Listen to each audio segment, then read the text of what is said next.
ज्यूहरू, सबै वडाका वडा अध्यक्षज्यूहरू, सम्पूर्ण विद्यालयका प्रज्यूहरू एवं यहाँ उपस्थित सम्पूर्ण अतिथिज्यूहरू एवं यहाँ उपस्थित अभिभावक वर्ग, शिक्षक वर्ग, मेरा प्रिय बाल साथीहरू एवं सम्पूर्णमा म बालमञ्जरी बाल सञ्जाल अध्यक्ष सेविका सुवेदीको तर्फबाट सम्पूर्णमा न्यानो अभिवादन सहित हार्दिक नमस्कार।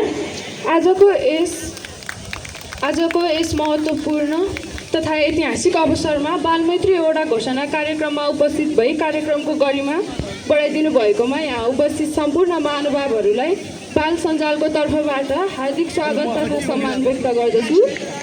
यस वडा अन्तर्गतको बाल सञ्जालको अध्यक्षको हैसियतले आज यहाँ उभिँदा म गर्व, खुसी र जिम्मेवारी महसुस गरेकी छु। आज म यहाँ बोलिरहेको छु भने यो केवल मेरो व्यक्तिगत सफलता मात्र होइन, यो मेरो परिवार, शिक्षक, अभिभावक र मलाई सधैँ साथ दिइरहनु हुने अभिभावकको विश्वासको परिणाम हो। यस विशेष अवसरमा म विशेष रूपमा मेरो बुवा जगन्नाथ सुवेदी र आमा सीता सुवेदीको सम्मान साथ नाम लिन चाहन्छु।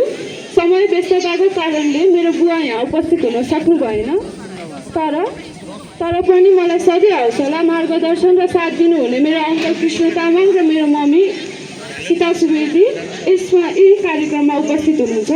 उहाँहरूको निरन्तर समर्थन, विश्वास र प्रेरणाकै कारण आज म यहाँ आत्मविश्वासका साथ उभिन सकेकी छु, जसका लागि म उहाँहरूप्रति हार्दिक सम्मान र कृतज्ञता व्यक्त गर्न चाहन्छु। आदरणीय महानुभावहरू, आज हाम्रो वडा बालमैत्री घोषणा हुँदैछ। यो केवल एउटा औपचारिक कार्यक्रम मात्र होइन, बालबालिकाको अधिकार, सुरक्षा, सहभागिता र समग्र विकासप्रतिको प्रतिबद्धता हो। बालमैत्री वडा भन्नाले बालबालिकालाई सुरक्षित वातावरण, गुणस्तरीय शिक्षा, स्वास्थ्य सेवा, खेलकुद, सृजनशीलता र आफ्नो विचार व्यक्त गर्ने अवसर सुनिश्चित गरिएको वडा हो। आजको यो उपलब्धि वडा कार्यालय, जनप्रतिनिधि, शिक्षक, अभिभावक तथा सम्पूर्ण समुदायको संयुक्त प्रयासबाट सम्भव भएको हो।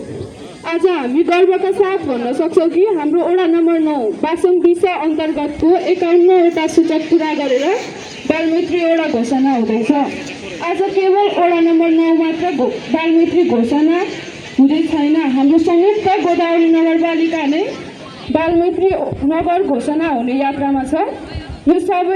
यो कुरा सबैको लागि ठुलो उपलब्धि र गर्वको विषय हो। आज बालमैत्री वडाको सबैभन्दा ठुलो उपलब्धि के हो भने बालबालिकालाई केवल सुन्ने मात्र होइन, निर्णय प्रक्रियामा बोल्ने र सहभागिता हुने अवसर प्रदान गरिएको छ। यो नै बालमैत्री सोचको सबैभन्दा साँचो उदाहरण हो।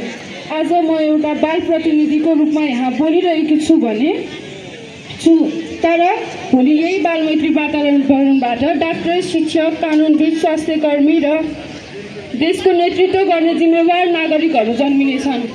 आजका बालबालिकाहरू नै भोलिका देशका कर्णधारहरू बन्नेछन्। अब यहाँ उपस्थित सम्पूर्ण बालबालिकाहरूलाई कुनै पनि एकाइबाट वा कुनै पनि राजनीतिक दलबाट बालबालिकालाई नरोकियोस्। बालमैत्री वडा घोषणा भइसकेपछि पनि बालबालिकालाई निरन्तर साथ, सुरक्षा र प्राथमिकता दिइनेछ भन्ने पूर्ण विश्वासका साथ म यस कार्यक्रमको सफलताको कामना गर्दै आफ्नो मन्तव्य यहीँ समाप्त गर्दछु। धन्यवाद। हस्, धन्यवाद। यो महत्त्वपूर्ण स्वागत मन्तव्यका निमित्त नगर बाल सञ्जालकी अध्यक्ष सेविका सुवेदी बहिनीलाई अत्यन्तै मिठो भाषामा आफ्नो मन्तव्य राखेर जानुभयो। म एकैछिन फेरि आसन ग्रहणको क्रमलाई जोड्न चाहन्छु। गोदावरी नगरपालिका नगर कार्यपालिकाका सदस्यज्यूहरू उमा विसुङ्के र लक्ष्मी